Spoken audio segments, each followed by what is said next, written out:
Top départ. Voilà, nous sommes là parce que je prétends pour Résistance républicaine que l'islamisation de la France est un danger énorme et que j'ai envie de lutter contre.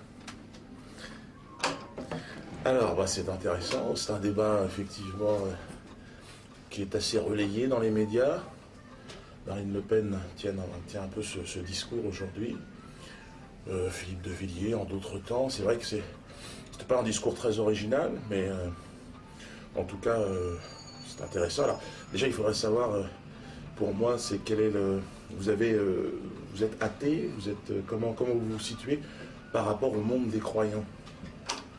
Je n'ai aucun problème avec les croyants, ni avec le monde des croyants dans l'absolu. Que je sois athée ou croyant, d'ailleurs, n'a aucun intérêt dans l'absolu, puisque ce qui me gêne, c'est les attaques contre la République. C'est le fait qu'une religion, ou qu'une prétendue religion, impose ses lois. Quelqu'un peut croire en Dieu, ça ne me dérange absolument pas. Quelqu'un qui impose sa croyance aux autres, c'est un problème énorme. D'accord, mais quelle est votre relation? Vous avez grandi, je ne sais pas si c'est important pour pouvoir juger une religion. Moi, par exemple, j'ai grandi dans la religion chrétienne. J'ai fait une école religieuse, j'ai été baptisé. Donc, j'ai tous les moyens pour comprendre cette religion, on me les a donnés. Donc, pour pouvoir juger une religion, c'est vrai qu'il faut avoir une petite culture religieuse. Donc, c'est intéressant de savoir quelle est votre culture des religions. J'ai une culture religieuse comme tout le monde, c'est-à-dire que j'ai été croyante et d'une certaine religion jusqu'à l'âge de 20 ans. Donc j'ai reçu une éducation religieuse, je sais ce que ça veut dire être croyant, je sais ce que ça veut dire respecter, croire en Dieu, il n'y a aucun souci. Je suis ensuite devenue athée, si vous voulez le savoir, peu importe. Mais ça ne change rien au fait que là, on est dans un système, l'islamisation, ce n'est pas un problème de religion, c'est un problème d'un système totalitaire, parce que l'islam, c'est un système totalitaire, ça n'est pas une religion. Et ce système totalitaire met en danger la République et les libertés fondamentales des Français et de tous ceux qui vivent sur le territoire national, français ou pas. Alors moi, je suis passé aussi un peu par votre parcours, visiblement, puisque j'ai grandi dans la religion catholique. Enfin, je ne m'avais pas dit que c'était catholique, mais bon, sûrement chrétienne. Jusqu'à l'âge de 20 ans, ce qui vous concerne, moi c'est un peu le même parcours. Et puis ensuite j'ai fait une petite étape par l'athéisme aussi, bon, avant de m'apercevoir que c'était une autre religion, avec d'autres codes. Et puis mon attachement au Christ est resté intact en réalité. Et je sais que, bon, et je regrette d'ailleurs que cette trahison du Christ, je puisse la constater au travers de discours aujourd'hui politiques, lorsque vous avez un George Bush qui va faire la guerre au nom du Christ en Irak. Je trouve ça choquant, parce que ce n'est pas le Christ celui qui m'a donné de la lumière. En fait, je trouve ça regrettable que l'instrumentalisation de la parole de Jésus-Christ dans le discours et politique de manière générale. Alors après, bon, vous parlez aujourd'hui, le sujet c'est l'islamisation. Bon, et donc la place du Christ dans l'islam. C'est intéressant de savoir puisque la religion musulmane est arrivée après la religion chrétienne. Donc quelle est l'influence du Christ? Ou est-ce que le Christ a existé? Ou existe-t-il selon vous? Est-ce qu'il a une place dans le Coran, par exemple? Objection, votre honneur. À savoir que le christianisme n'est pas le problème qu'on a actuellement en France. On n'est pas en train de faire une conférence sur les origines de l'islamisation, sur les origines du Coran. On sait qu'on a effectivement un certain nombre d'origines juives dans le Coran. Ce sont des textes juifs qui ont été pas mal utilisés, réutilisés pour la formation du Coran. Le christianisme a son histoire. Actuellement, on a un livre, le Coran, on a un recueil de la vie, des faits et de la vie de Mahomet, qui sont des incitations à la haine, qui sont des incitations à voir la femme comme quelqu'un d'inférieur, qu'il faut enfermer, qu'il faut cacher. Vous avez des incitations à la haine contre les homosexuels, contre les juifs, etc. On n'a pas besoin de connaître les origines pour voir la réalité. Ah, c'est un jugement qui doit se faire, en fait. Bon, là, vous êtes en train maintenant de parler du Coran. qui serait le mode d'emploi de la haine, de la tyrannie dans le monde aujourd'hui. C'est comme ça que vous le voyez. Oui. Je vous l'avais pas appuyé, j'ai pas appuyé. Mais on peut répondre, on peut parler comme ça. Bon, c'est intéressant, mais pour parler du Coran, il faut parler de l'histoire des religions. Vous dites aujourd'hui, c'est un livre qui s'est inspiré des écrits anciens juifs, ce que vous me dites. Alors, cette haine, elle est arrivée spontanément ou est-ce qu'elle vient, elle aussi, des écrits anciens des juifs? Et à ce moment-là, pourquoi stigmatiser les musulmans et pas les juifs? Je ne stigmatise pas les musulmans, pour commencer. Je stigmatise un livre. Je stigmatise un livre, des écrits qui sont contraires à la République française. Et peu importe les origines, peu importe les raisons pour lesquelles il existe, il n'empêche qu'on a actuellement en France, et je parle de ce qui se passe en France, un texte qui, quand on le lit littéralement, est en contravention totale avec des lois républicaines. La loi républicaine, les valeurs de notre République, c'est égalité de l'homme et de la femme. Le texte dit, tu peux battre ta femme, et vous avez 3 fois plus de femmes battues en Seine-Saint-Denis que dans le restant de la France, comme par hasard, là où vous avez des zones très islamisées. C'est quelque chose qui est gravissime et qui n'est pas normal. Et on n'a pas besoin de faire du Freud, de faire de la psychanalyse du texte pour dire stop, pour dire ça n'est pas acceptable.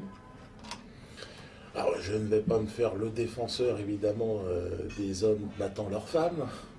C'est sûr que... mais je ne pense pas que la France, dans ce domaine, si vous voulez, ait de leçons à donner aux pays musulmans. Le nombre de femmes battues en France, le nombre de femmes tuées sous les coups de leur mari, l'affaire évidemment de Marie Trintignant en était un exemple, ce n'était pas le fait de l'islam, de l'islamisation. De tout temps, des femmes sont mortes, de tout temps, des femmes ont été violées, massacrées. Là, il y a une petite Laetitia, elle a été découpée en morceaux et jetée dans l'eau. Ça n'était pas un musulman. La plupart des crimes pédophiles et des viols commis sur des femmes dans les prisons, là je reprends un peu le discours de M. Zemmour, ce ne sont pas des musulmans, madame. Donc je trouve que c'est grave de parler du traitement de la femme et d'y associer, si vous voulez, et de dire que le malheur de la femme, c'est aujourd'hui le Coran. Je trouve que c'est un peu osé. Ça n'est pas osé, c'est la réalité d'un texte. Il y a un texte, il y a un verset qui dit « tu dois battre ta femme ». Et qui donne des degrés. Si elle n'obéit pas la première fois, tu battras un peu plus fort. Si elle n'obéit pas un peu plus fort, etc. Ce texte, il existe. Et ce texte est donné comme texte à suivre à tous les musulmans. Vous savez aussi bien que moi que le Coran est un texte qui ne se discute pas. Il ne se discute pas, qui doit s'appliquer. Le musulman doit le faire. Alors, il se trouve que vous avez forcément et heureusement des gens qui sont nés musulmans et qui ne sont pas pratiquants, qui n'ont pas choisi d'être musulmans, qui n'ont pas envie de l'être, qui se restent vaguement musulmans parce qu'ils n'osent pas, à cause du poids de la collectivité, dire qu'ils prennent de la distance. Et donc ces gens-là ne vont pas nécessairement battre leurs femmes au nom du Coran, mais vous en avez quand même beaucoup d'autres qui systématiquement vont prendre pour argent comptant ce qui est écrit. Et ça, c'est un problème. Nous, on a proposé, quand on a fait notre apéro saucisson pinard le 18 juin, on a proposé qu'il se passe quelque chose d'important, qu'il y ait un travail qui se fasse sur l'islam, à savoir que la charia soit expurgée des textes incompatibles avec la République. Exactement comme ça s'est fait pour les Juifs sous Napoléon. Sous Napoléon, on a dit aux Juifs, si vous voulez devenir des citoyens français, c'est possible, à une condition, vous expurgez de vos textes sacrés ceux qui sont incompatibles avec la loi. Ce qui est tout à fait normal. On est en France, on vit en France, la loi de tous doit s'appliquer à tous. Ce n'est pas la loi de Dieu qui est réservée à une minorité, à celle qui croit. On demande ça pour l'islam, mais je crois qu'on continue de parler dans le désert.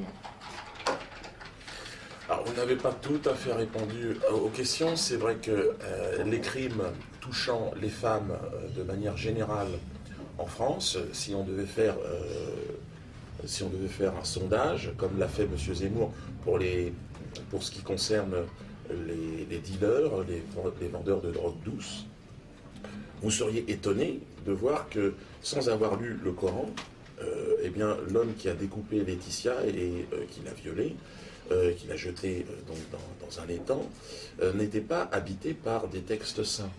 Il me paraît un peu hasardeux de lier la maltraitance des femmes au Coran. Que le Coran comporte des textes qui vous choquent, je l'entends. De la même façon, tout texte saint comporte des textes qui vous paraîtraient choquants. L'hymne national français dit « Allons enfants de la patrie ». Alors là, je sors du registre religieux. Je suis dans un texte a priori républicain. 1500 impurs, républicain, 1500 impurs abreuvent nos sillons. Alors là, pour la Marseillaise, je veux bien répondre directement. Je suis très fière de ce texte. Il est magnifique. Il est magnifiquement républicain et révolutionnaire. Parce que le sang impur, c'est celui justement des révolutionnaires. Ce sont ceux qui donnent leur sang pour sauver la patrie contre les ennemis qui sont aux frontières et ceux qui sont à l'intérieur, qui sont les contre-révolutionnaires. Et donc chanter qu'on va donner son sang pour sa patrie, pour un idéal, c'est magnifique. Donc on ne peut pas du tout mettre ça sur le même plan que l'histoire du Coran qui invite à battre les femmes. Alors, vous voyez, vous montrez par vous-même, par ce que vous venez de dire, une interprétation. Ce que vous venez de faire peut être lu différemment. C'est-à-dire que le sang de notre ennemi, que le sang impur, abreuve nos sillons. C'est-à-dire, il est tout à fait envisageable, encore une fois, sur un même texte, d'avoir plusieurs interprétations possibles. Il en va de même pour le Coran. Si vous avez l'intention de voir dans le Coran un texte maléfique, c'est votre traduction et c'est votre version des choses. Il y a des gens sincères pour qui le Coran est le moyen le plus habile pour atteindre la révélation, la sublimation de cette vie sur terre. C'est possible et certains le font sincèrement. Ensuite, que d'autres l'interprètent à des fins qui soient politiques, c'est le cas pour la religion catholique et pour la parole du Christ. On en parlait tout à l'heure. Quand George Bush me prête serment la main sur la Bible, moi je trouve ça choquant. Et je trouve que c'est une grande trahison du Christ mort et ressuscité pour nous guider. Je trouve cela absolument abject.